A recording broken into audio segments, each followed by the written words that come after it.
সমাজে কিছু মানুষ আছে যারা অল্পে তুষ্ট, এরা মানুষের কাছে হাত পাতে না, কখনো তোমার কাছে গোশত চাবে না। ওয়াতাইমুল কানিআ, যারা চায় না তাদেরকে খাওয়াও। ওয়াল মুরতাদা, আর কিছু মানুষ আছে কামনাকারী, তারা তোমাদের কাছে গোশত চাবে, তাদেরকেও খাওয়াবে। সুবহানাল্লাহি বিহামদিহি।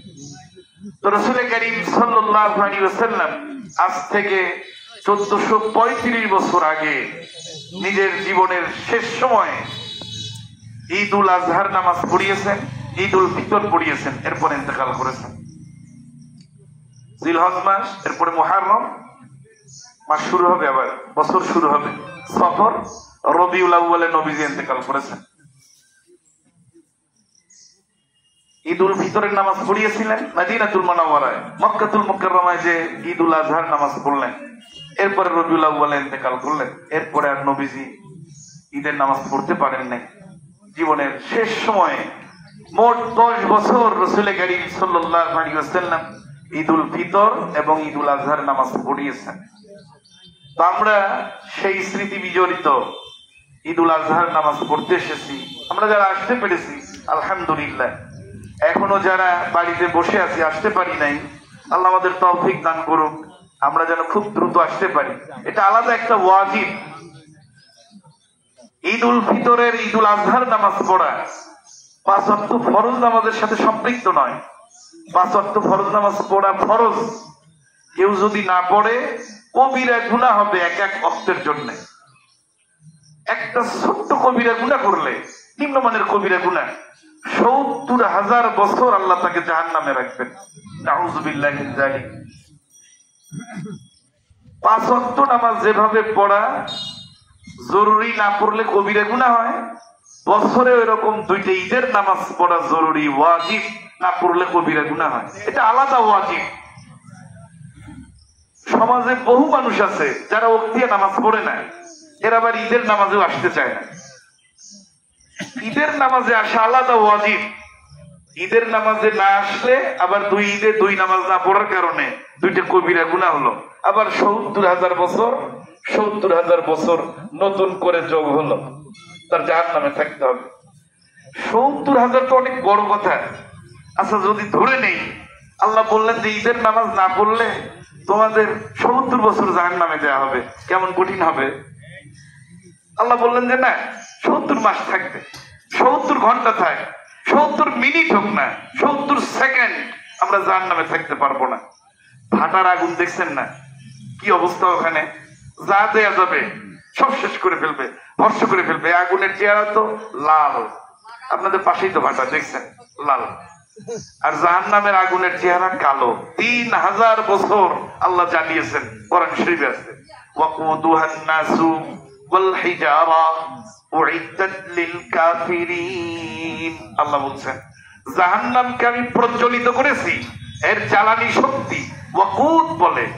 জ্বালানি শক্তি কি?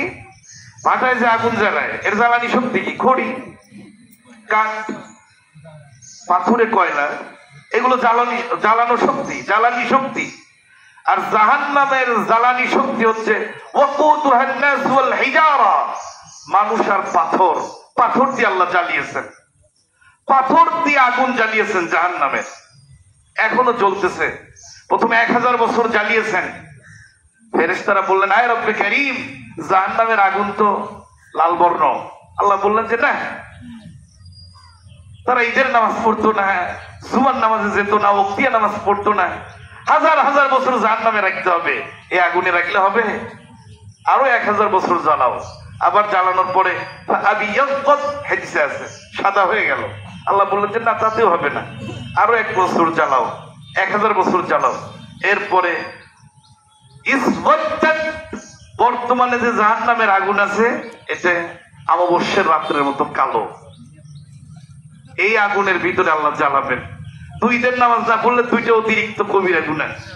আমরা অনেক সময় ভুল করে বলি যে সারা বছর নামাজ পড়েন, আবার ঈদের নামাজ পড়তে আসছেন কেন, এই কথা বলি। নাউযুবিল্লাহি মিন যালিক। এটা আলাদা ওয়াজিব। ফরজ নামাজ পড়া আলাদা ফরজ, কোরবানি করা আলাদা ওয়াজিব, ঈদের নামাজ পড়া আলাদা ওয়াজিব। ফতোয়ার কিতাবে আছে মুস্তাকিল ইবাদত, স্বতন্ত্র ইবাদত, আলাদা আলাদা। কেউ ঈদের নামাজ পড়লো না, ওক্তিয়া নামাজ পড়ে, ওক্তিয়া নামাজ পড়ার সওয়াব সে পাবে, আর ঈদের নামাজ না পড়ার কবিরা গুনাহও সে পাবে। যে মানুষটা রোজা রাখে তারাবিহের নামাজ আদায় করে না, রোজা রাখার সওয়াব সে পাবে, তারাবি সুন্নাতে মুআক্কাদা এটা না পড়লে কবিরা গুনাহ হয়, এই গুনাহটা তার আমলনামায় যাবে। কোন মানুষ শুধু তারাবি পড়ে রোজা রাখে না, অসুস্থ, তাকে আল্লাহ গুনাহ দিবেন না। সুস্থ তারাবি পড়ে কিন্তু রোজা রাখে না, রোজা না রাখার কবিরা গুনাহ তার আমলনামায় দিবেন। আর তারাবিহের নামাজ পড়ার সুন্নাতে মুআক্কাদার সওয়াব আল্লাহ তার আমলনামায় দিবেন। সুবহানাল্লাহ বিহামদিহি। এগুলো স্বতন্ত্র আলাদা। তাহলে আজকে যারা ঈদের নামাজ পড়তে আসে নাই, ওনারা আলাদা ভাবে কবিরা গুনাহ করতেছেন। আমাদের সমাজে বহু মানুষ আছে যারা ওক্তিয়া নামাজ পড়ে না, জুমার নামাজে হয়তো আসে না, লজ্জায় তারা ঈদের নামাজে আসতে পারে না। তাদের বুঝাবেন, মাইকের আওয়াজ হয়তো বহু দূরে যাচ্ছে, যে যেখানে শুনতেছেন অনুগ্রহ পূর্বক শেষ সময়ের আগ মুহূর্তে হলেও ঈদের নামাজে শরীক হবেন। আল্লাহ তাআলা সবাইকে কবুল করুক, আমিন। সম্মানিত হাজিরিন, আজকের ঈদুল আজহার যে বড় গুরু দায়িত্ব কোরবানি, এই কোরবানি করা মানে কোনো পশু জবাই করা নয়। প্রথম দিনের কোরবানি তো হয়নি, 4000 বছর আগে ইব্রাহিম আলাইহিস সালাম যখন কোরবানি করেছেন ওনার ছেলেকে, হয়েছে নাকি কোরবানি? হয় নাই। আল্লাহ কি চান? কোরআন শরীফে আছে, সূরা হাজে আল্লাহ বলছেন, লা ইয়ানালাল্লাহু লুহুমুহা ওয়ালা দিমাউহা ওয়ালাকিন ইয়ানালুহুত তাকওয়া মিনকুম। লা ইয়ানালাল্লাহু লুহুমুহা, তোমাদের কুরবানির গোশত এটা আল্লাহর কাছে পৌঁছে না। ওয়ালা দিমাউহা, দম রক্ত এটাও পৌঁছে না। ওয়ালাকিন ইয়ানালুহুত তাকওয়া মিনকুম, আল্লাহ দেখতে চান তোমাদের ভিতরে খোদা ভীতি কতটুকু, কি রকম তোমার ভিতরে মায়া কাজ করে। আমার জন্য নিজের সন্তানকে ইব্রাহিম আলাইহিস সালাম যেভাবে ছুরির নিচে ফেলে ছুরি চালাচ্ছিলেন, তুমি এভাবে আমার নির্দেশ মেনে একটা আদরের পশুকে শুয়ায়ে দিয়ে তার গলায় ছুরি চালাও কিনা, এটা আমি দেখতে চাই। আল্লাহ তাকওয়ার পরীক্ষা নিতে চান। পবিত্র কোরআনুল কারীমে সূরা আনআমে আল্লাহ বলেছেন, দেখেন আমরা যে জবাই করি, জবাইয়ের দোয়া, সূরা আনআমের 3টা আয়াত, এটা পড়া মুস্তাহাব জবাইয়ের সময়। 1 নম্বর আয়াত, ইন্নী ওয়াজ্জাহতু ওয়াজহিয়া লিল্লাযী ফাতারাস সামাওয়াতি ওয়াল আরদা হানিফাও ওয়া মা আনা মিনাল মুশরিকিন। সূরা আনআমের ৭৯ নম্বর আয়াত, প্রথম আয়াত। এখানে অর্থটা কি? ইন্নী ওয়াজ্জাহতু ওয়াজহিয়া, ইব্রাহিম আলাইহিস সালাম সূর্যকে প্রভু ভেবেছিলেন, চন্দ্রকে প্রভু ভেবেছেন। পরবর্তীতে উনি বললেন যে না, এগুলো তো সব শেষ হয়ে যায়, আমাদের প্রভু হবেন তিনি যিনি আসমানে থাকেন। উনি বলে ফেললেন, ইন্নী ওয়াজ্জাহতু, নিশ্চয় আমি ফিরিয়ে দিচ্ছি, ওয়াজহিয়া আমার এই চেহারাকে, লিল্লাযী ওই সত্তার দিকে, ফাতারাস সামাওয়াতি ওয়াল আরদ যিনি আসমান এবং জমিন সমূহ সৃষ্টি করেছেন, হানিফা একনিষ্ঠভাবে তার দিকে আমার চেহারাকে ফিরে দিলাম, ওয়া মা আনা মিনাল মুশরিকিন, আর আমি মুশরিকদের অন্তর্ভুক্ত নই। আগে যারা কুরবানি করত তারা তো কুরবানি করত প্রতিমার নামে, দেব দেবীর নামে, নবীজি আসার আগে। ইব্রাহিম আলাইহিস সালামের আগেও তারা কুরবানি করত দেব দেবীর নামে। ইব্রাহিম আলাইহিস সালাম বললেন যে না, ওয়া মা আনা মিনাল মুশরিকিন, আমি মুশরিক নই, একমাত্র আল্লাহকে আমি মুওয়াহিদ, আরবিতে বলে মুওয়াহিদ, বাংলা অর্থ হচ্ছে একত্ববাদী, আমি বহুত্ববাদী নই, আমি অনেক প্রভুকে মানি না। আসমানে একজন, জমিনে একজন, বৃষ্টি দেন একজন, রৌদ্র দেন একজন, একজন মাঠে থাকেন, একজন ফসলে বরকত দেয়, একজন ঘরে থাকে লক্ষ্মী। আমি এরকম বলি না, ওয়া মা আনা মিনাল মুশরিকিন, আমি এক সত্তাকে মানি, আমি মুশরিক নই। তাহলে কোরবানি যখন করতেছি, ইব্রাহিম আলাইহিস সালাম যে কথা বলেছেন, এটা জায়নামাজের দোয়া হিসেবে অনেকে আমরা পড়ি। কোরআন শরীফের সূরা আনআমের ১৭৯ নম্বর আয়াত, এটা তো ভিন্ন কথা, কিন্তু এখানে আল্লাহ কি বলতেছেন যে ওয়া মা আনা মিনাল মুশরিকিন, ইব্রাহিম আলাইহিস সালাম বলতেছেন আমি মুশরিক নই। এরপরে কোরবানি করতে দ্বিতীয় নম্বর যে দোয়া পড়তে হয়, সূরা আনআমের 62 এবং 63 নম্বর আয়াত। এখানে আল্লাহ বলতেছেন, সূরা নামের 62 নম্বর আয়াত যখন আমরা পড়ি, দেখেন কেমন অর্থ। কুল ইন্না সলাতি ওয়া নুসুকি ওয়া মাহইয়ায়া ওয়া মামাতি লিল্লাহি রাব্বিল আলামিন।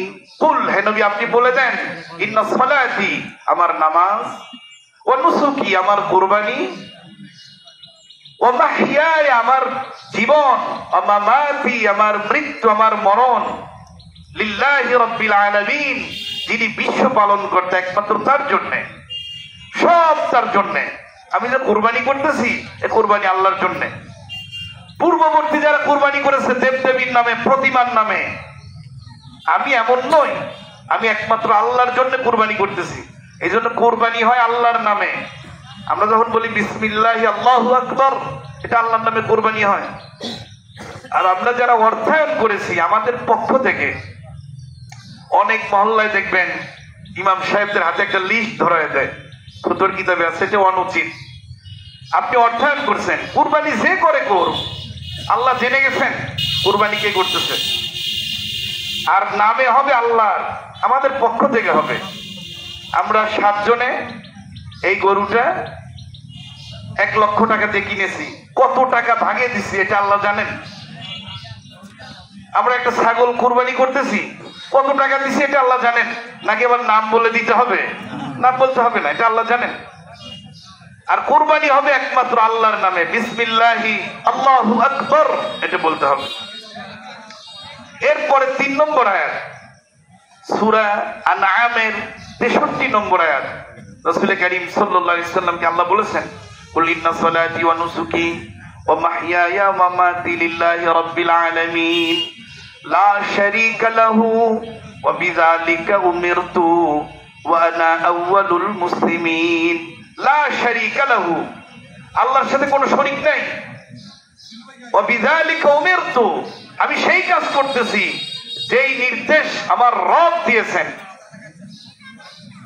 ওয়া আনা আউয়ালুল মুসলিমিন, আর আমি সর্বপ্রথম আজ্ঞাবহ, আল্লাহর কাছে নতশিরে একমাত্র আল্লাহর জন্য কুরবানি করতেছি। এই কথা বুঝে আসতেছে কম।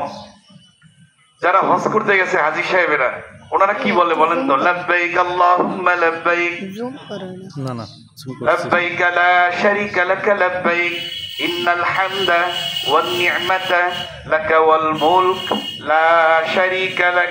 শুধু লা শারীকা লাক, একটাই তাসবিহ। হজে গেলে, উমরায় গেলে একটা তাসবিহ, লাব্বাইক আল্লাহুম্মা লাব্বাইক, লাব্বাইক লা শারীকা লাক লাব্বাইক। শরীক নাই আল্লাহর সাথে, কাউকে আল্লাহর সাথে রাখি না, একমাত্র আল্লাহর জন্য করতেছি। দিল বলতে হবে। গোশত ভাগাভাগি নিয়ে কথা নাই, সব গোশত আপনি খান, সব গোশত দরিদ্র মানুষকে দিয়ে দেন, সব গোশত আত্মীয় স্বজনকে দেন, কোনো সমস্যা নেই। গোশত নিয়ে কথা নেই। জবাই করতেছি কার নামে, কাকে দিচ্ছি আমি, ভিতরে এটা থাকতে হবে। আমাদের তো পশুত্ব ভাব ভিতরে। যারা কোরবানি করে অন্তর থেকে, আবু তাহের মিসবাহ সাহেব বলেছেন, আমার আব্বা যখন কোরবানি কিনতে যেত, তো উনি কোরবানি কেনার সময় 2 রাকাত নামাজ পড়ে, নফল নামাজ পড়ে হাটে যেতেন।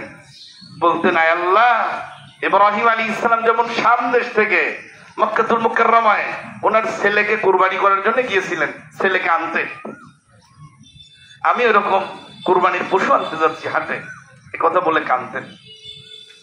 এরপরে হাট থেকে যখন পশুটা কিনে নিয়ে আসতেন, বাচ্চাদেরকে বলতেন যে, বাবা সবসময় তো তোমাদেরকে এই মশারিটা দিয়ে রাখি, আমার তো হাতে এরকম টাকা পয়সা নাই, এই কয়দিন তোমরা মশার কামড় খাও, আর এই মশারি আমার কুরবানির পশুকে আমি লাগিয়ে দিব। গরমের সময় তালের পাখা নিয়ে যে বাতাস দিতেন, বলতেন যে আমার কুরবানির পশু সন্তান তুল্য, আমি তাকে বাতাস দিচ্ছি, কি কলিজা ভিতরে। জবাই করার সময় পরিবারের সবাইকে পাশে রাখতেন, সবাই চোখের পানি বের করো।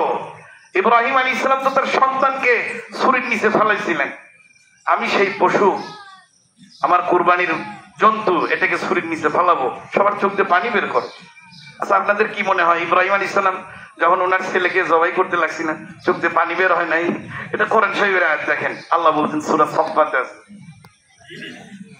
আমি সূরা সাফফাত এটা এই তেলাওয়াত করতেছি, নামাজে পড়বো, খুতবায় পড়বো, এটা আমার সিস্টেম। আমি যখন জুমার একটা আয়াত পড়ি, ওটা নামাজে পড়ি, তেলাওয়াত করি, এরপরে খুতবায় পড়ি, সব জায়গায় এটা সিস্টেম আর কি।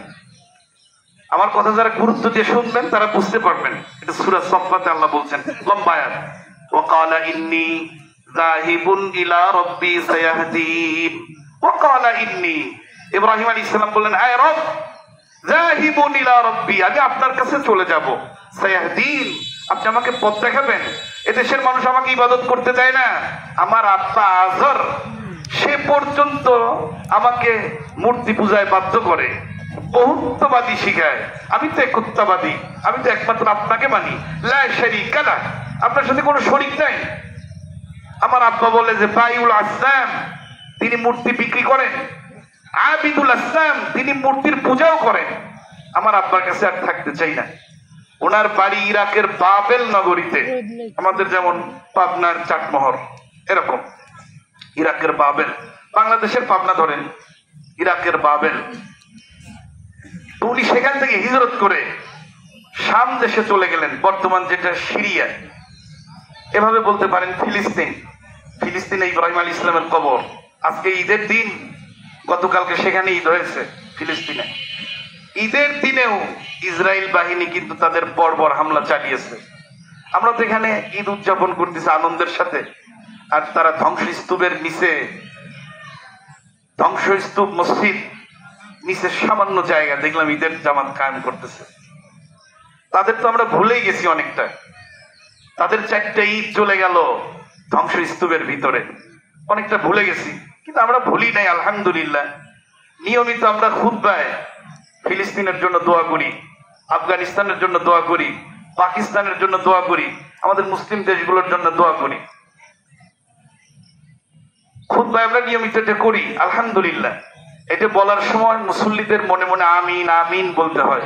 খুতবার শেষে, দ্বিতীয় খুতবার শেষে পুরো পৃথিবীবাসীর জন্য দোয়া হয়, তখন আমিন বলতে হয়, আল্লাহ কবুল করেন এই দোয়া। তো ফিলিস্তিনে ইব্রাহিম আলাইহিস সালাম যখন গেলেন, যে উনি স্বপ্ন দেখলেন 3 দিন, 2 দিন, ইয়ামুত তারবিয়া 8 তারিখ, ইয়াউমে আরাফা 9 তারিখ, এরপরে 10 তারিখে ওনার ছেলেকে কুরবানি করার জন্য গেলেন। আল্লাহ বলছেন, ফালাম্মা বালাগা মা'হু সা'য়া, সন্তান যখন হাঁটার বয়সে পৌঁছেছে, অর্থাৎ 13 বছর বয়স, ইব্রাহিম আলাইহিস সালামের বয়স তখন 99 বছর, 1 বছর কম 100 বছর, একেবারে পুরো বৃদ্ধ মানুষ। 86 বছর বয়সে ওনার ছেলে হয়েছে। 99 বছর বয়সে ইব্রাহিম আলাইহিস সালাম ওনার সন্তানকে জবাই করার জন্য নিয়ে যাচ্ছেন। চিন্তা করেন তো কেমন বৃদ্ধ মানুষ, বাচ্চাকে নিয়ে যাচ্ছে মিনা বাজারে, মক্কাতুল মুকাররমার দূরে, তাবুতে ঘেরা শহর মিনা, যেখানে ইসমাইল আলাইহিস সালামকে জবাই করার জন্য উনি চেষ্টা করেছেন। সেই জায়গায় এতটুকু একটা সৌদি সরকার একটা মিনার তৈরি করে রেখেছে, এতটুকু ছোট্ট এতটুকু মিনার। আমরা দেখছি আলহামদুলিল্লাহ, মিনারের ওখানে চিহ্ন দিয়ে রাখছে যে এখানে ইব্রাহিম আলাইহিস সালাম তার ছেলেকে জবাই দেওয়ার চেষ্টা করছেন। ছেলেকে যখন নিয়ে গেলেন, উনি বললেন, কোরআন শরীফে আল্লাহ বলছেন, ফালাম্মা বালাগা মা'হু সা'য়া ক্বালা ইয়া বুনাইয়া ইন্নী আরা ফিল মানাম, হে ছেলে, আমি 2 দিন স্বপ্নে দেখেছি, আন্নী আযবাহুকা ফানজুর মাযা তারা, আমি তোমাকে জবাই করতেছি, কুরবানি করতেছি, এখন তুমি বলো তোমার মত কি। ছেলে সঙ্গে সঙ্গে বলতেছে, প্রতি উত্তর সঙ্গে সঙ্গে, ইয়া আবাতি ফাআল মা তুমার সাতাজিদুনি ইনশাআল্লাহু মিনাস সাবিরিন, হে পিতা, আপনাকে যে নির্দেশ দেওয়া হয়েছে আপনি পালন করুন, আমাকে জবাই করুন, সাতাজিদুনি ইনশাআল্লাহ, আমাকে আল্লাহ মেহেরবানি করলে পাবেন মিনাস সাবিরিন, ধৈর্যশীলদের মধ্যে। আমি এরকম না, আপনি বলছেন আর দৌড় মারবো এখান থেকে, এরকম নয়, আপনি আমাকে ধৈর্যশীলদের মধ্যে পাবেন। ফালাম্মা আসলামা ওয়া তাল্লাহু লিল জাবিন, অতঃপর যখন তারা পিতা পুত্রে সম্মত হলেন, ওয়া তাল্লাহু লিল জাবিন, ইব্রাহিম আলাইহিস সালাম তাকে শুইয়ে দিলেন কাত করে।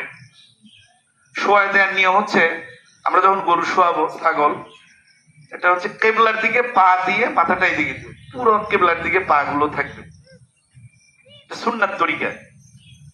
জাবিন মানে কপালের এক পাশ, জাবাহা মানে কপালের মাঝখান।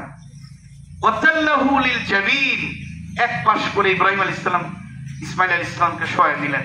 উনি যখন শোয়া দিচ্ছেন ওই সময় ইসমাইল আলাইহিস সালাম বললেন, ইমাম বাগাবী রাহমাতুল্লাহ আলাইহি কিতাবের মধ্যে লিখেছেন, বললেন যে হে পিতা, আমার কয়েকটা ওসিয়ত আছে, আমি তো এখন মারা যাবো, কয়েকটা শেষ কথা। কথা হচ্ছে আপনি আমার হাত পা গুলো বেঁধে নিবেন, আমার পা নড়াচড়া করলে আপনার গায়ে লেগে যাবে, এটা বেয়াদবি হবে। পশুর হাত পা বেঁধে নিতে হয়, একটা পা খুলে রাখতে হয়, 3 পা বাঁধা মুস্তাহাব। যদি খুব দুষ্টু পশু হয় তাহলে 4টি বাঁধা যাবে, নইলে 3টে বাঁধা উচিত, একটা খুলে রাখা উচিত। এরপরে চাবু দিয়ে ধরলেন। এরপরে ইব্রাহিম আলাইহিস সালাম বললেন, বাবা আর কি? বললেন 2 নম্বর আমার ওসিয়ত হচ্ছে, আপনি যখন আমাকে জবাই করবেন কাপড়টা গুটিয়ে নিবেন, যেন রক্তের ছিটা আপনার জামায় না লাগে। আমার মা যদি আপনার শরীরে রক্তের চিহ্ন দেখে, মা তো পাগল পাড়া হয়ে যাবে। আপনি তো সেই ছোট্টবেলা আমাকে রেখে গেছেন মক্কাতুল মুকাররমায়, যাইরুজি জারঈন, যেখানে গাছপালা নাই, মরুভূমি এলাকায় রেখে গেছেন। আমার মা ছোট থেকে আমাকে এই 13 বছর বয়স পর্যন্ত বড় করেছে। আমার মা দেখলে পাগল হয়ে যাবে। আমার পানির ব্যবস্থা করার জন্য আমার মা সাফা মারওয়া দৌড়াইছে, যেখানে আল্লাহ দৌড়ানো ওয়াজিব করে দিয়েছেন। মা সাআ বলে, সাই করা ওয়াজিব সেখানে। তো আপনি জামাটা গুটিয়ে নিবেন। এরপরে 3 নম্বর শর্ত হচ্ছে, আমাকে জবাই করার সময় ছুরিটা তীক্ষ্ণ করে নিবেন, কারণ ছুরি যদি ভোঁতা হয়, ধার কম থাকে, তাহলে তো আমাকে কাটতে কষ্ট হবে। আমি শুনেছি সাকারাতিল মাউত, মৃত্যুর যন্ত্রণার চেয়ে কঠিন কিছু নেই। আমার যেন খুব তাড়াতাড়ি জানটা বের হয়ে যায়। এজন্য আমরা যখন কোরবানি করব ছুরিটাকে খুব ধার দিয়ে নিব, এটা সুন্নাহ, যেন খুব দ্রুত জবাই হয়ে যায়। এত টাকা দিয়ে গরু কিনতে পারলাম, 1 লক্ষ টাকা দিয়ে 2000 টাকা দিয়ে একটা ছুরি কিনতে পারবো না? অবশ্যই পারবো। ভালো ছুরি দিয়ে জবাই দিতে হবে। এরপরে ইব্রাহিম আলাইহিস সালাম কি ইসমাইল আলাইহিস সালাম বললেন যে, আব্বা আমার শেষ ওসিয়ত হচ্ছে, আমার মায়ের থেকে আমি বিদায় সালাম নিয়ে আসতে পারি নাই, আমার এই জামাটা আপনি নিয়ে যাবেন, আমার মাকে এই জামাটা দিবেন, আর আমার বিদায় সালামটা দিবেন। পিতা পুত্রের এই কথা যখন চলতেছিল, ইমাম বাগাবী রাহমাতুল্লাহ আলাইহি লিখেছেন, আকাশ বাতাস ভারী হয়ে গেছে, পুরো পৃথিবী কাঁপতেছে। কি মুহূর্ত ছিল কোরবানির! আর আমরা যখন কোরবানি করি, যেন একটা পশু আর একটা পশুকে জবাই করতেছে, এরকম মনোভাব ভিতরে, এরকম আকাঙ্ক্ষা নিয়ে ইব্রাহিম আলাইহিস সালামের সেই স্মৃতিচারণ করতেছি, এরকম চিন্তা নিয়ে আমরা কোরবানি করব। আল্লাহ তাআলা আমাদের তৌফিক দান করুক, আমিন। আজকে সময় নেই, এখনই নামাজ হবে। আপনারা এর পরের ঈদগাহে যখনই আসবেন 1 ঘন্টা ইনশাআল্লাহ সময় নিয়ে আসবেন। বছরে একটা দিন, অনেক নিয়ম কানুন আছে আজকে বাড়ি যাওয়ার পরে, এগুলো জানতে হয়। আমরা তো সবসময় জুমার নামাজে যেতে পারি না। আল্লাহ তাআলা আমাদের তৌফিক দান করুক, আমিন। আপনারা ঈদের নামাজ সকালে করছেন, এটা খুব ভালো। কোরবানি ঈদের নামাজ বেশি সকালে পড়া সুন্নাত, আর ঈদ উল ফিতরের নামাজ একটু দেরি করে পড়া সুন্নাত। তো আমরা এখন ঈদের নামাজ আদায় করব। ঈদের নামাজের নিয়ম হচ্ছে, এটা বছরে একবার হয়।